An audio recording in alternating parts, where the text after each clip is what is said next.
You are now watching Believe. Do you believe? Hi, welcome to another edition of Believe in the Bronx, Cleveland edition after Game 4 here at Progressive Field. I'm Pete Caldera in Cleveland. Of course, he's Mike Stanton back in Houston. And the Yankees, their season was on the line. Garrett Cole responded with 7 strong innings, and the Yankees live to fight another day. Mike, just wondering what your quick impressions are of the Yankees' performance tonight and what you saw out of the Cleveland Guardians, too. Well, a couple things. The first was Garrett Cole did exactly what he needed to do.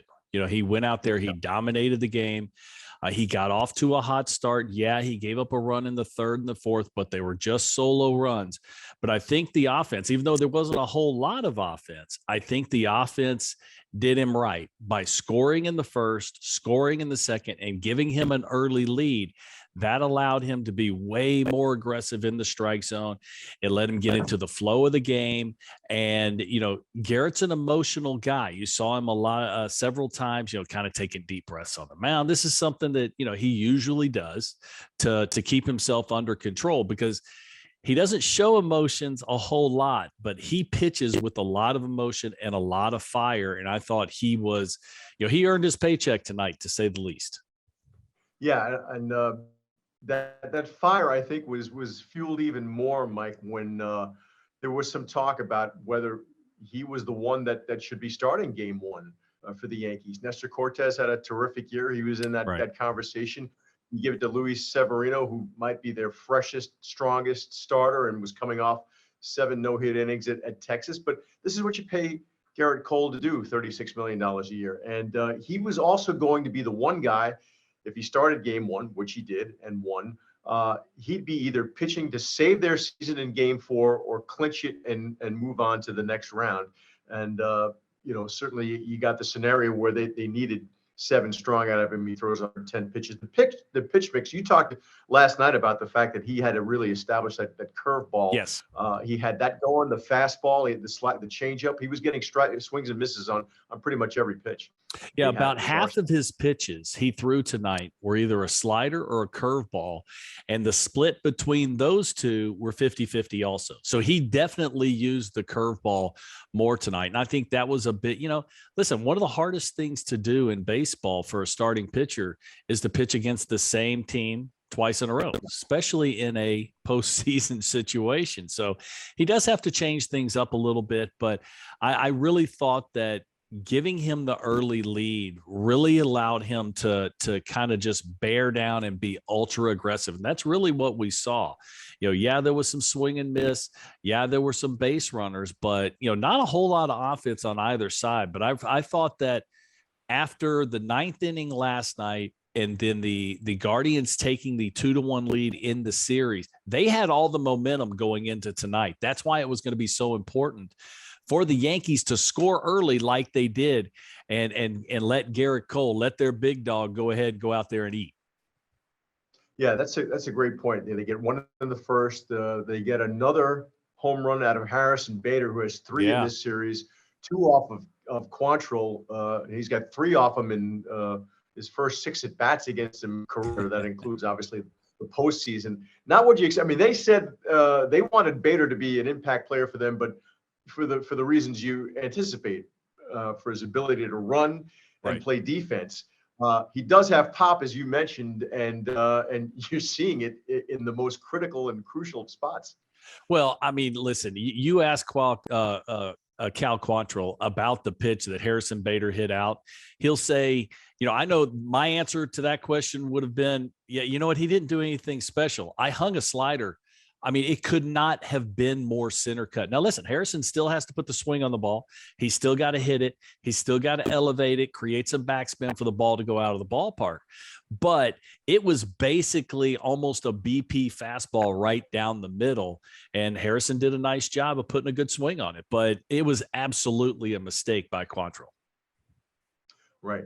Got to talk a bit about the Yankees bullpen. Of course, a lot of controversy, a lot of swirling drama around the fact of that they didn't use Clay Holmes in an urgent spot in Game 3, and then paid for it when they had Clark Schmidt on the mound and that 3-run 9th inning by Cleveland. But today, Boone found the lane for Holmes in the 8th inning. Hitting 2 big strikeouts to 2 of the better Cleveland hitters, and then using Wandy Peralta for a 3rd straight game where that's forbidden during the regular season. Yes. In a Aaron Boone run bullpen, and but they desperately needed him, and Peralta said he'd even be available tomorrow if they need him. That doesn't surprise me. And the way, to tell you the truth, when you watch Peralta pitch, he's got good stuff, balls moving all over the place, has a little bit of a complex delivery. And I can speak from many years of experience. When you're more often, I was better being in the game than sitting in the bullpen. I needed to be in the game. I needed to be throwing. I needed to be, burning that adrenaline. When I would sit down there for many days, I really didn't know what to expect when I got out there. And he was extremely efficient tonight through 7 pitches, 6 strikes. The movement was there. The velocity was there. So I won't be surprised at all if we see Peralta right back in the game tomorrow, just simply because, it is the season. If you do lose, you're going home. You got all off season to rest. We'll see you in spring training. But so I absolutely believe that Peralta is going to be available tomorrow. Now, whether he's used or not, that's another story. Right. I think that's true. And he was helped a bit by Cleveland's aggressiveness, and that's an aggressive lineup, and gets 2 quick ground ball outs to start with. Maybe as a left-hander, you can appreciate this. There's only one left-hander in Cleveland's bullpen. There's essentially only one left-hander in the Yankees bullpen in Peralta. I mean, Lucas Lipke's out there, but he's basically used to save in a save and arm situation, right. or if you get into the type of game that Houston and Seattle got in the other day. But there's really only those Peralta for those slots where you've got to face their best lefty, and Boone found that slot against Naylor with using Peralta in the 9th inning there. Yeah, and it made a lot of sense. And then you also, you were, the way he was throwing the baseball. Yeah, I don't, to tell you the truth, lefty, righty, it doesn't matter whatsoever. And so, the way this is set up now, they didn't overuse anyone. Everybody is going to be available tomorrow. I mean, I wouldn't be surprised if maybe we do see, one of the starters come in if need be or something like that, because, when you get into, I love game 5s and game 7s. And the reason I do is because all bets are off. All strategy is out the window, and you are counting outs from the very first inning. Absolutely. And interesting you mentioned that, because Aaron Boone mentioned that Nestor Cortes will be available and ready to pitch in his bullpen tomorrow if needed. You've got Jamison Tyone, who's not started a game in about 12 or 13 days, but he's still built up and ready to go. So I guess he did pitch just the other day. Now he ended up getting the loss. Right, he did pitch the other day. But I think that actually can help him, just simply because now he's already knocked the dust off the bottle. Now he can go out, even though the program has been messed up a little bit with him coming in relief. I think you still look at it and go, okay, he's already pitched in this series. What can you get out of him? You're just going to have to wait and see. There's going to be, endless number of scenarios going through these managers' heads, but it's going to be left up to the players. And I expect, Jamison Tyone to be good tomorrow. Is he going to throw a shutout or whatever? We'll just have to wait and see. But I don't think that the pressure is going to get to him, if for no other reason. He's just pitched against these guys just a few days ago. Right. I think if the formula would be, if you could draw it up, if you could get 5 solid innings out of Tyone, if you could hand it for maybe an inning or 2 in the middle of that lineup for Cortes. They seem to be staying away from Domingo Germán in this series. They had an opportunity to bring him in game 3. They didn't. He would have been used early if Severino had to come out of that game in the 3rd inning. But they're obviously not using him in leverage situations. Well, the reason, what makes it difficult when you get to an end of a series like this and a pitcher hasn't pitched, there's a long layoff. and it's not that easy just to go out there. Oh, just go out there and throw strikes. Well, yeah, these are professional pitchers. They're the best in the world in Major League Baseball, but that doesn't mean the job that they have to do is easy. And Right. we know that Domingo has another guy that's got a pretty complex delivery. He's got the ball moving all over the place. Sometimes he could, most of the time he could put it in the zone, but sometimes he loses command a little bit. And in a Game 5 pivotal, win or go home scenario, you want to go to the guys that you have an idea what you're going to get. And I don't think you really know what you're going to get from Herman right now. Yeah, I think you're right. I think that the wildness factor is what's keeping them away from using him in a high leverage spot. But you'll have Loizaga available tomorrow, Yep. who's been a big pitcher for them in the last 2 months. He's been more of what he had been previous to the first half when he was very shaky this year. And they won't hesitate this time, I'm sure, in going back to Clay Holmes as long as he says he can pitch and he's right and healthy. And it's going to be, it'll still be limited though. You're not going to, I think with all the other relievers, all the other pitchers, except for Clay Holmes, I think you look at him, you go, okay, can we get one more out? Can we stretch him just a little bit?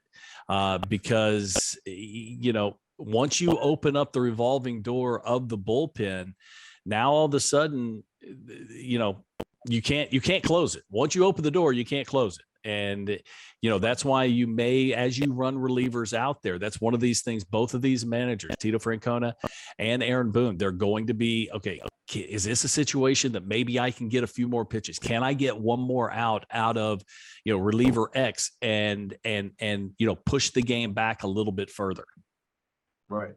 One more thing before we wrap it up here, Mike. Aaron Boone did make a change to his lineup today.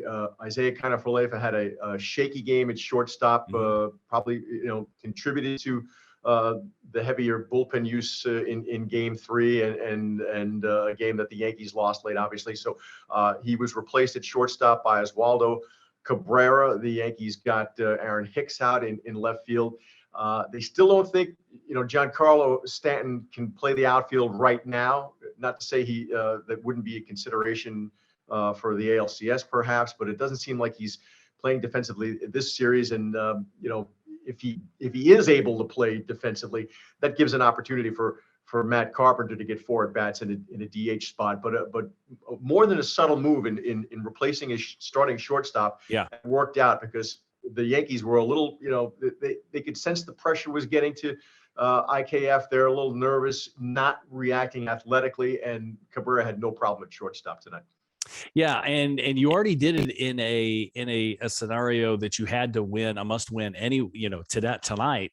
So it's going to be fascinating to see if that's going to be the case for tomorrow night. Now, the question is going to be, is this going to be a situation that you feel like you need more offense, which is the better offensive player?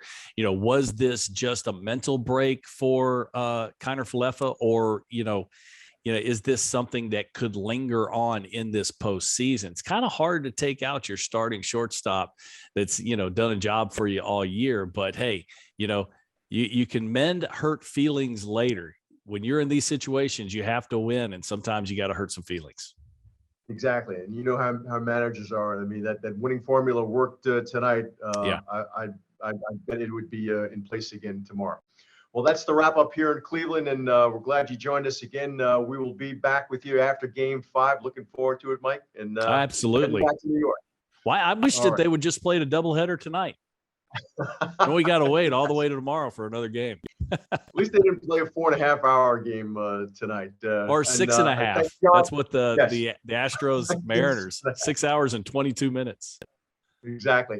I thank John and Susan for allowing me to use the booth, and I'm going back into the writer's booth to wrap up, and I'll see you tomorrow night, Mike. Sounds good.